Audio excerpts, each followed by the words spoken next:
जी money health show में मैं नेहा बजाज आप सभी का बहुत बहुत स्वागत करती हूँ। और हमारा शो आगे देखने से पहले करना है आपको एक काम, लाइक शेयर सब्सक्राइब करिए and do hit the bell icon. और आज के वीडियो में हमारे साथ जुड़ रहे हैं डॉक्टर मयंक शर्मा, जो कि एक ऑर्थोडोंटिस्ट हैं और डायरेक्टर हैं एस्थेटिका 360 के।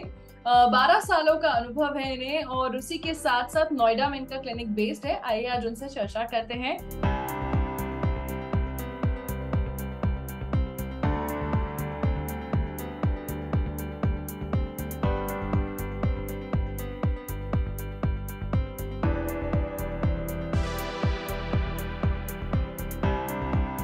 Doctor Mayank, ji money health show में आपका बहुत बहुत स्वागत है।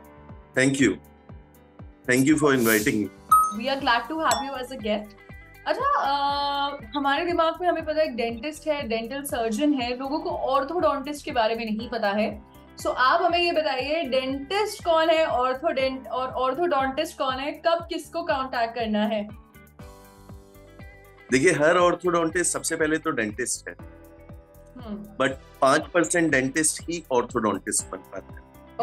तो एक ग्रेजुएशन करने के बाद डेंटिस्ट्री में एक पोस्ट ग्रेजुएशन कोर्स होता है which is specialising in orthodontics. 3 साल का कोर्स है, उसके करने के बाद ही ऑर्थोडोंटिस्ट का। अच्छा, तो सर डेंटिस्ट्री में कौन से चीजें कवर होती है और ऑर्थोडोंटिस्ट जो हैं, मतलब आपके पास किस तरीके के पेशेंट्स आते हैं? देखिए, डेंटिस्ट्री में हम सारे तरीके के पेशेंट्स को डील करते हैं। जैसे उनके दांतों में कुछ भी प्रॉब्लम है, पेन है, सेंसिटिविटी है, कैविटी है, एक्सट्रैक्शन होना है। जब हम इन्हीं चीजों के स्पेशलाइजेशन पे जाते हैं तब एमडीएस डिग्री या फिर पोस्ट ग्रेजुएशन डिग्री काम आती है। तो जैसे मेरा स्पेशलाइजेशन ऑर्थोडोंटिक्स एंड डेंटोफेशियल है। इसमें हम ब्रेसेस और हड्डियों का जो ट्रीटमेंट है मुंह के, उनको कवर करते हैं। ओके, तो सर यानी कि जितने भी ब्रेसेस और बोन रिलेटेड प्रॉब्लम्स हैं वो सारे ऑर्थोडोंटिस्ट की डोमेन में आते हैं? हाँ जी, जी। ओके। अच्छा सर, आपने ब्रेसेस की बात की तो मैं ब्रेसेस की ही बात से शुरुआत करती हूँ। अधिकतर ब्रेसेस के बारे में लोगों को ज्यादा जानकारी नहीं है और मुझे भी ऐसा लगता है कि अगर एक बार ब्रेसेस लगवाए तो 4 साल लगवाने पड़ेंगे, तब दांत सीधे होंगे। पता नहीं खाना कैसे खाते हैं, कौन सी उम्र में लगवाने चाहिए। अगर कोई 25 साल का है तो क्या वो भी ब्रेसेस लगवा सकता है? तो उम्र से मैं शुरुआत करती हूँ। ब्रेसेस की आइडियल एज क्या है? हम 8 से 14 साल का जो एक फेज है, इसमें ग्रोथ फेज जब चल रहा होता है तो हमको बिना ब्रेसेस के भी हम जो अलाइनमेंट्स कर सकते हैं, उसमें एडवांसमेंट्स कर सकते हैं अपने हिसाब से। तो उस ग्रोथ फेज को यूटिलाइजेशन के लिए सबसे एक आइडियल एज मानी जाती है 8 to 40। बट आज का ट्रेंड है एडल्ट ऑर्थोडोंटिक्स। तो मेरे बहुत सारे पेशेंट्स ऐसे हैं जो अपनी लेट 40s में है, 50s में है, and they are still not confident with their smile, और वो आज भी अपना ऑर्थो ट्रीटमेंट स्टार्ट करा रहे हैं and they are very happy and satisfied with the outcome.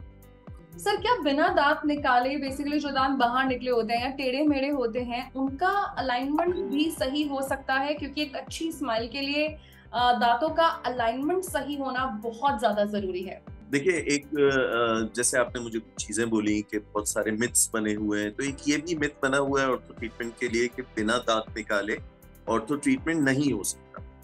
तो हर एक केस अपने आप में एक अलग है, जिसमें अगर मैं दांत निकालने की जरूरत की बात करूं तो सिर्फ 10 से 15% ही केस ऐसे होते हैं जिसमें दांत निकालना जरूरी होता है।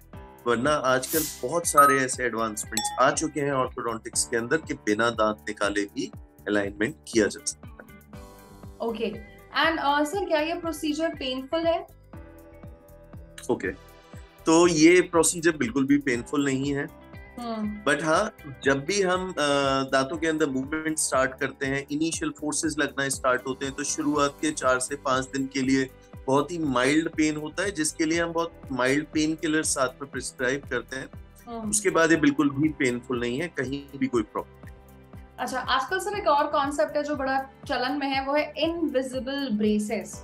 तो जो तार वाले ब्रेसेस हैं वर्सेस इनविजिबल ब्रेसेस हैं, उनमें क्या फर्क है? तो हमको सबसे पहले ये चीज समझनी होगी कि हर एक ट्रीटमेंट का जो भी एक लाइन है उसकी एक अपनी लिमिटेशन।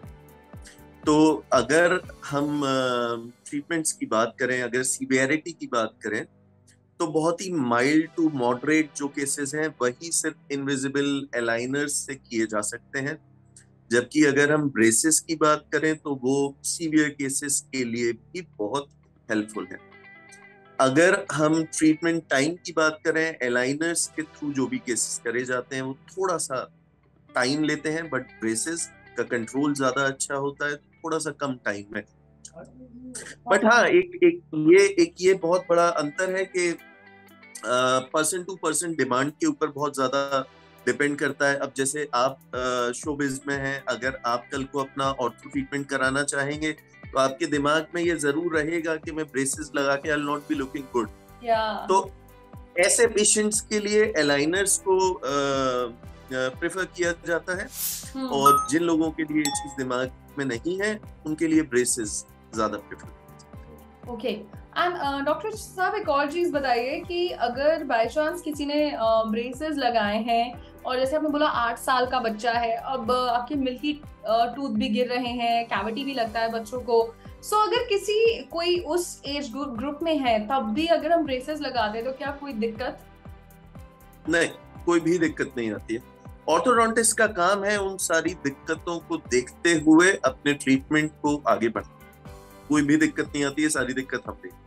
एंड अगेन, अगर आपको एक एक्सपर्ट से सलाह लेनी है, उनकी एक्सपर्टीज को जानना है, स्पेशली जब बात आपके दांतों से जुड़ी हो, चाहे वो ब्रेसेस है या फिर बोन रिलेटेड प्रॉब्लम्स है, definitely an orthodontist can guide you the best. And on that note doctor Mayank, आपने अपने बिजी स्केड्यूल से जी मनी हेल्थ शो के लिए कीमती वक्त निकाला, हम आपके शुक्रगुजार हैं। Thank you so much. Thank you, pleasure is all mine. तो ये थे डॉक्टर मयंक जिन्होंने आज हमें ब्रेसेस के बारे में कुछ बेसिक जानकारी दी।